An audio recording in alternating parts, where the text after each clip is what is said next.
To all those people watching, I'd like to remind everyone that this video is not made for kids. It's for older fans and adults. Enjoy the fucking video! The Peel-Godred branch line has seen an increase in passengers who want to visit the mountains. So Sir Stephen Topham Hatt had decided to add a new engine to his fleet of electric engines that he had built at his workshop. His name was Seine Valley, named after the valley that goes through Abbey and Howen Lake. The other engines showed him the ropes of the branch line. Because Seine Valley was new, he had one flaw.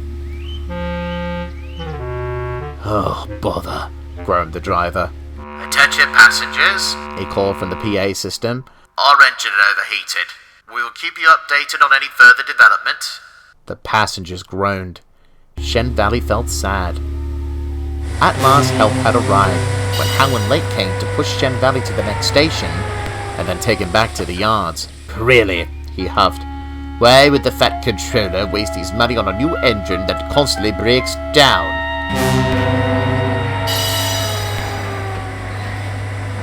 It wasn't just Howen Lake that had held that opinion.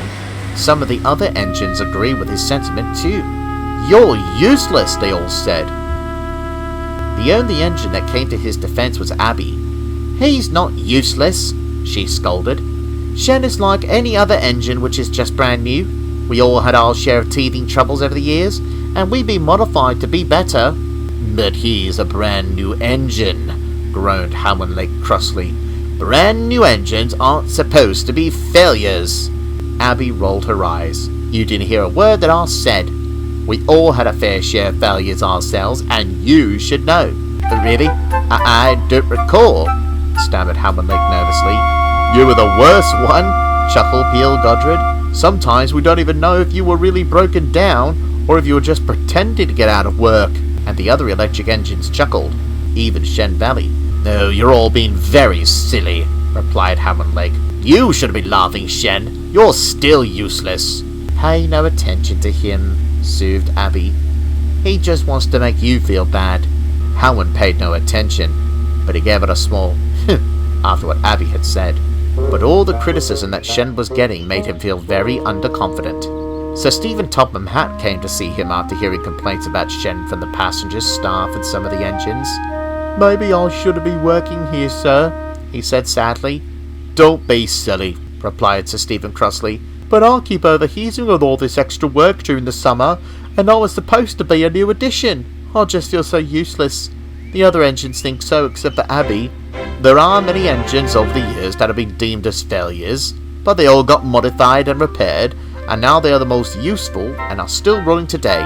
It'll happen to you when I have enough money for it." Seine smiled, but he was still doubting himself. When the summer had passed, it turned into autumn, and the work was much lighter for Seine Valley.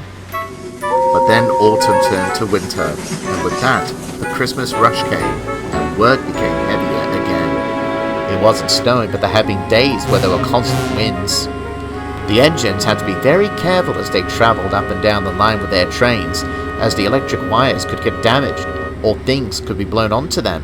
Seine was feeling very nervous. "I don't know if I could do it," he said to Abby. "What did I tell you? Useless."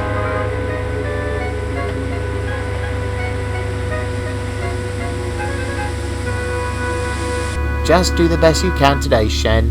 It'll be Christmas soon, and we'll all have a nice rest. And who knows, maybe the fat controller might get you overhauled with a new engine," replied Abby happily. "No, you've been saying that for a good while now, Abby," called Seine. "There hasn't been any word from the fat controller about Seine getting a new engine. He'll always be useless." "I'm not useless."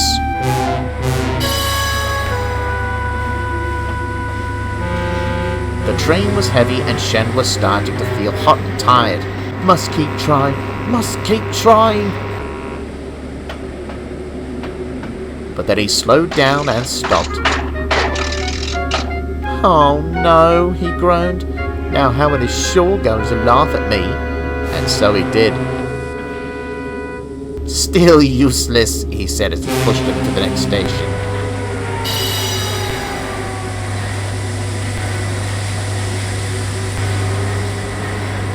When the work was over, the staff of the branch line all came together to the shed to celebrate their last working day before the Christmas holidays.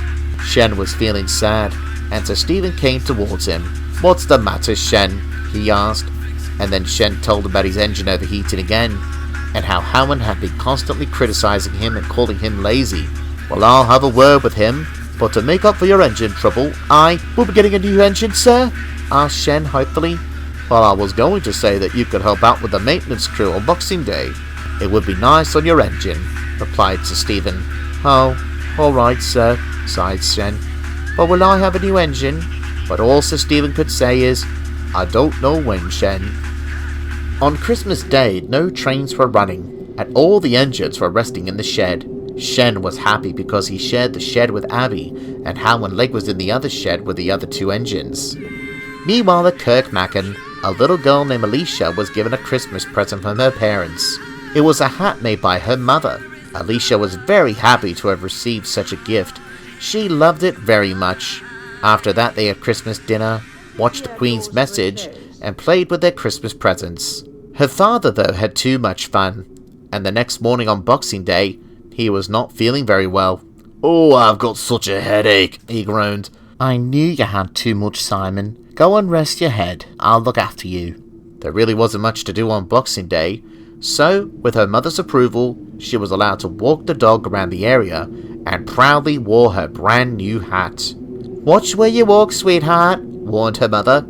"It's a very windy day today, and don't be out too long." "Don't worry, Mum," replied Alicia, smiling. "I will." Alicia's parents work on the Caldy-Fell Mountain Railway. Her father was a fitter, and her mother was an accountant, so she knows the engines well on some of her visits, and they knew Alicia as well. She came to the yard and saw Caldy. "Hello, Caldy," she called. Caldy smiled. "Hello, Alicia. Merry Christmas," he replied. "And to you as well," replied Alicia. The two of them chatted away. After their chat, Alicia said, "I better be off. See you next time, Caldy."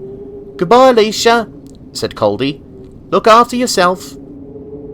They neared the station that runs near the electric line, and she saw a sign that said, "Danger! Overhead live wires." Alicia had seen the overhead wires as well as the engines that run on it, but she never really understands how they work. But she knew that she must always take care when she nears the railway. They crossed over the bridge to continue their walk. Later it was time for Alicia and her dog to come home. They had to cross over the electric railway again. The wind was strong.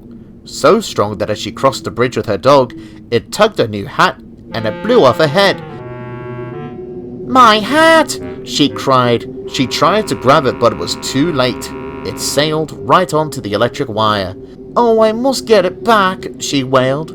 Because there were no trains running on Boxing Day, there wasn't any station staff. But she was determined to get her hat back that she had forgotten about the warning signs that she had seen earlier. She then saw a stick that was blown from one of the nearby trees. This would do, she smiled, and carefully she lowered the branch towards her hat. Meanwhile, Shen Valley was rolling along the line with the maintenance train. They were just nearing Kirkmacken when Shen saw Alicia with the stick.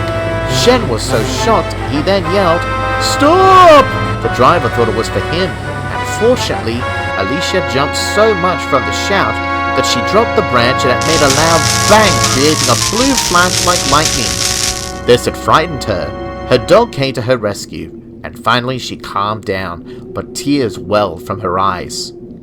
Shen's driver raced up the footbridge to see if she was all right. He was glad that she was.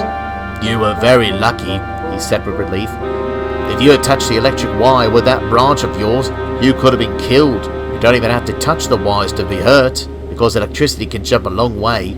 My hat," Alicia said weakly. "I'm sure we could do something about that," said the driver. "Though your hat might have blown off from this wind, I saw it being blown on the side of the line." He took her down the footbridge to see Shen. Shen was glad to see that Alicia was okay. "You've done well to spot her," called the driver. "Well done, Shen." "Thank you, Shen," added Alicia, and the dog barked in agreement. It was nearly an unhappy Christmas. The driver found the hat. but the only damage was the burn mark from the electric shock that it had gotten from the tree branch contacting the wire.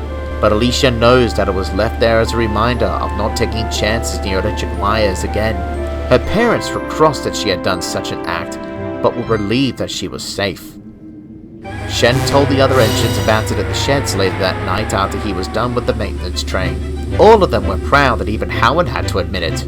So Stephen heard about it as well, and he was pleased as punch. "Well done, Shen, that was quick thinking of you. I think it's time that you have a reward." "Yes, sir," replied Shen happily. "Starting in the new year, you'll be receiving an overhaul. You'll be given a new engine since the one that was placed in you had been rather faulty. We have enough money now for you to be given a new one." "Oh, thank you, sir," replied Shen, and all the engines honked their horns in happiness. "Not so useless now, eh, Howard?" replied Abby, but Howard just looked away while Abby chuckled. When the new year came, Shen was given a brand new engine, and he felt much better when it came to hauling heavier trains. He was very happy and felt like an even newer engine. One spring day he came towards Howard who had trouble with his engine. "Oh really?" teased Shen. "Why would the fat controller waste money on such a useless engine?"